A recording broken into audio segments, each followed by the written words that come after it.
नमस्कार प्रिय विद्यार्थियों। आज हम बीए पाठ प्रथम के प्रथम प्रश्न पत्र में यूनिट सी का एक बिंदु पढ़ेंगे जो कि सांख्यिकी से संबंधित है, जिसमें सांख्यिकी की परिभाषा, डेफिनेशन, सांख्यिकी की प्रकृति, महत्व और सीमाएं यानी लिमिटेशंस के बारे में बताया गया है। ये हमने यहाँ पे देखा परिभाषा, प्रकृति, महत्व और सीमाएं। अब इन हम बिंदुओं का बिंदुवार अध्ययन करेंगे। सबसे पहले देखते हैं हम सांख्यिकी की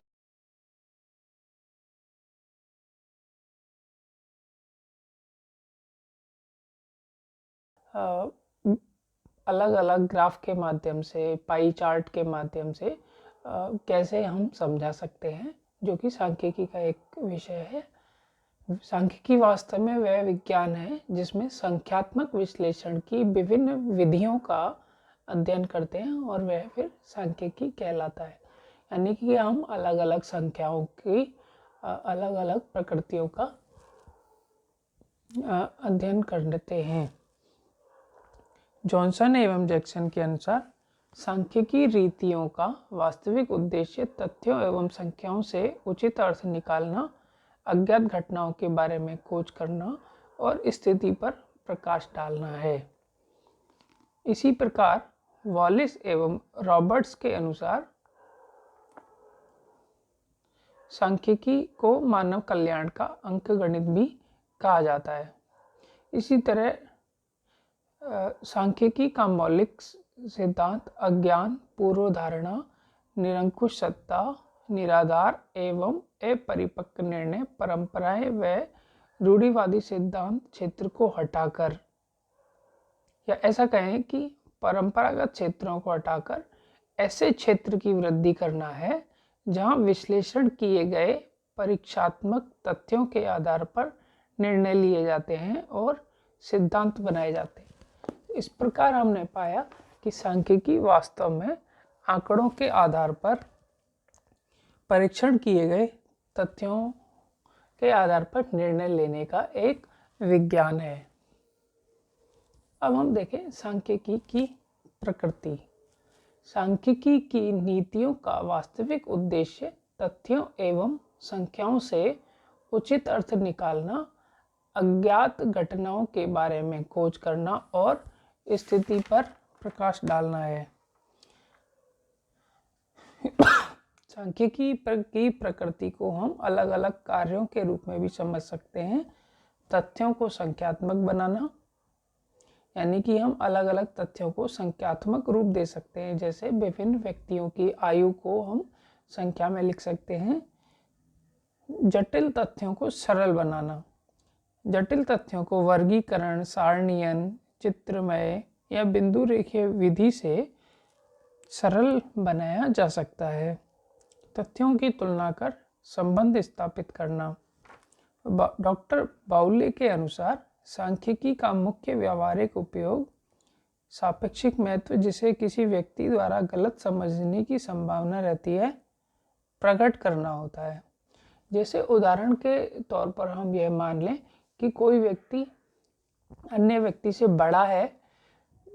यह एक साधारण या परंपरागत वाक्य है, लेकिन यदि हम यह बता दें कि एक व्यक्ति की आयु 20 साल और अन्य व्यक्ति की आयु 25 साल है, तो हमें यह ज्ञात हो जाएगा कि अन्य व्यक्ति जो है वो 5 साल बड़ा है और उसकी आयु 25 वर्ष है। तो इस तरह से सांख्यिकी के माध्यम से, आंकड़ों के अध्ययन के द्वारा हमें समाज में विभिन्न बातों का सरलता से अध्ययन पता चल जाता है। सांख्यिकी का महत्व। शासन प्रबंध में महत्व, आर्थिक नियोजन में महत्व, व्यवसाय एवं वाणिज्य में महत्व, अर्थशास्त्र में महत्व और सांख्यिकी की सार्वभौमिक उपयोगिता। सांख्यिकी का उद्गम एवं विकास राज्य विज्ञान के रूप में ही हुआ था। वर्तमान युग में राज्य की प्रत्येक नीति का निर्धारण में सांख्यिकी का उपयोग संभव है, चाहे वो बजट की तैयारी हो, प्रशासन, प्रतिरक्षा, स्वास्थ्य, शिक्षा में व्यय होने वाली धनराशि हो, यहाँ तक कि नए कानून बनाने और पुराने कानूनों के संशोधन में भी विभिन्न अपराध संबंधी आंकड़ों और विभिन्न न्यायालयों के द्वारा दिए गए परिणामों की समीक्षा करने में भी सांख्यिकी का विशेष योगदान रहता है। विभिन्न आर्थिक नियोजन में भी इसका पर्याप्त महत्व है। वर्तमान युग में प्रत्येक देश अपने विकास और आर्थिक प्रगति के लिए आर्थिक नियोजन करता है। देश की आर्थिक योजना को उपलब्ध साधनों, मुख्य समस्याओं और आवश्यकता से संबंधित उचित सांख्यिकीय सामग्री के आधार पर तैयार किया जाता है। व्यवसाय एवं वाणिज्य में महत्व।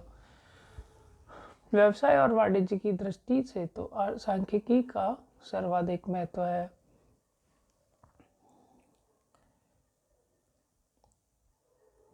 वॉडिंगटन के अनुसार एक सफल व्यापारी वही है जिसका अनुमान यथार्थता के निकट होता है।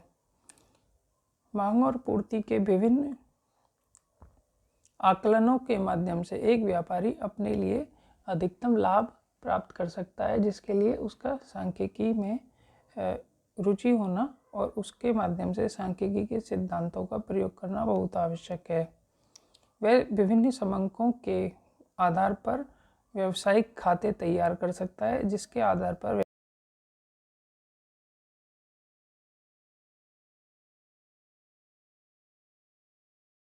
प्रशिक्षण, विक्रय व्यवस्था व नियंत्रण तथा विनियोग नीति विश्लेषित की जा सकती है। अर्थशास्त्र में महत्व। अर्थशास्त्री आर्थिक समूहों जैसे सकल राष्ट्रीय उत्पाद, उपभोग, बचत, विनियोग, व्यय और मुद्रा के मूल्य में होने वाले परिवर्तनों के मापन के लिए समंकों पर निर्भर करते हैं। यह समंक सांख्यिकी की पर्याप्त जानकारी के बिना संभव नहीं है। इस प्रकार विभिन्न अर्थशास्त्रीय विश्लेषणों के लिए सांख्यिकी का महत्व है। सांख्यिकी की सार्वभौमिक उपयोगिता। टिप्पेट के अनुसार सांख्यिकी प्रत्येक व्यक्ति को प्रभावित करती है और जीवन को अनेक बिंदुओं पर स्पर्श करती है। डॉक्टर बाहुल्य के अनुसार सांख्यिकी का ज्ञान अत्यंत उपयोगी ज्ञान है जो जीवन के प्रत्येक क्षण काम आता है। इस प्रकार हम देखते हैं कि सांख्यिकी का पर्याप्त महत्व है। सांख्यिकी की सीमाएं। वास्तव में सांख्यिकी केवल संख्यात्मक तथ्यों का ही अध्ययन करती है, गुणात्मक तथ्यों का नहीं। उदाहरण के तौर पर यदि हम ईमानदारी जैसे गुण का या बहादुरी जैसे गुण का संख्यात्मक माप नहीं कर पाए तो इस तरह के अध्ययन के लिए सांख्यिकी का कोई महत्व नहीं रह जाता है। इसी प्रकार समूह का अध्ययन करने में तो सांख्यिकी पर्याप्त महत्व करती है, परंतु एक व्यक्ति के लिए तुलनात्मक अभाव होने के कारण सांख्यिकी के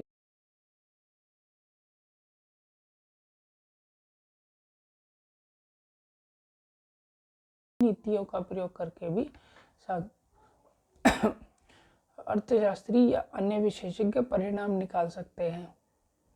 सांख्यिकी के निष्कर्ष असत्य में भ्रामक भी हो सकते हैं, जिसका हमें ध्यान रखने की आवश्यकता होती है। सांख्यिकी नियम केवल औसत रूप से और दीर्घकाल में ही सत्य होते हैं।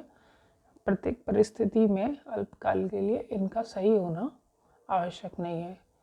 समंकों में एकरूपता और सजातीयता होना आवश्यक है, अन्यथा सांख्यिकी के नियम पर्याप्त रूप से कार्य नहीं करते हैं। और सांख्यिकी का प्रयोग करने के लिए पर्याप्त रूप से विशेषज्ञ होना आवश्यक है। आवश्यक नियमों और सूत्रों की जानकारी के अभाव में आम या साधारण व्यक्ति भ्रमात्मक या गलत निष्कर्ष भी निकाल सकता है। इसलिए सांख्यिकी इसका प्रयोग करने के लिए विशेषज्ञ होना आवश्यक है। इस प्रकार हमने आज की वीडियो में देखा सांख्यिकी की परिभाषा, प्रकृति, महत्व और सीमाएं हैं। आमतौर पर एक प्रश्न इस संदर्भ में पूछ लिया जाता है, सांख्यिकी से आप क्या समझते हैं? इसके महत्व और सीमाओं पर प्रकाश डालिए। आशा है आपको मेरा आज का यह वीडियो पसंद आया होगा। आगामी वीडियो में हम अपने सिलेबस या पाठ्यक्रम से संबंधित किसी बिंदु पर चर्चा करेंगे। विद्यार्थी